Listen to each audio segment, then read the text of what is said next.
Sandra, a whole lot to dive into on this topic. For that, we are going to bring in former Deputy CENTCOM Commander and retired Vice Admiral Mark Fox. Mark, great to see you today. Glad to be here. So we just heard Aisha Hasni talking about it. Public support for this war is starting to wane little by little. Obviously, there's been a lot of whiplash recently. We're close to a deal, then we're not close to a deal. We're going to bomb them, then we're going to hold off. The president has said he's okay taking it slow here because the ceasefire is largely holding and it's saving lives. But in your opinion, how long should he let this negotiation process play out? Well, you know, the president has been remarkably patient in a very, very big decision here. He took a very politically unpopular stand to go ahead and set the objectives in this war against Iran, with the primary piece being that Iran not have the capability of having a nuclear weapon. That hasn't changed, and so that's a fundamental requirement, I think. I don't think the president's going to make a bad deal out of this thing, and so it's a good question. When do we go back into full-scale combat operations? I don't know, but I don't see any way that we can go forward with this regime and not have further combat operations. One of the president's biggest red lines, obviously, has been the fact that Iran cannot have a nuclear weapon. And to achieve that goal, he says they're not going to be allowed to keep their enriched uranium. He was asked about that this morning. Take a listen. We're negotiating, and we'll see.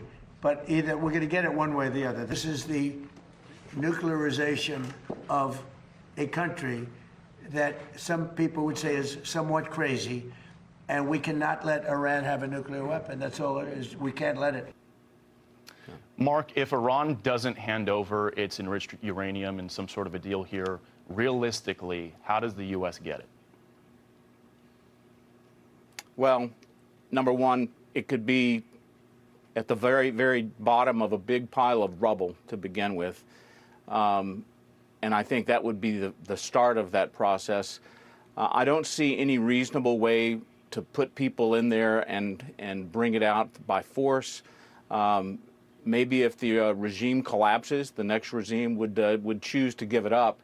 But that's an unknowable right now. I think the main thing, the Strait of Hormuz must be open for freedom of navigation, period, dot. And we should ensure that the steps that we take make that happen.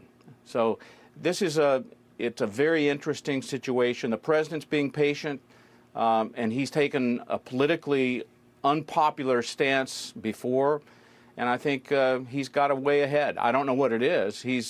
This president is unconventional, he's unpredictable, he's unorthodox, but he's also the one who makes the final call. He's the backstop of this whole deal. Got about 30 seconds left here. Final question. In your opinion, who has benefited more from this ceasefire? There have been these reports that Iran has been taking this time to rebuild their arsenals and dig out some of their missiles. Your final thoughts? I have no doubt that we have used this time well, both to refurbish and resupply our magazines, and also do some very, very deep and additional looks into the intelligence world. I would expect that if we go into another phase that we'll be very well postured for that. All right, got to leave it there. Vice Admiral Mark Fox, great to see you, and thanks for your time today.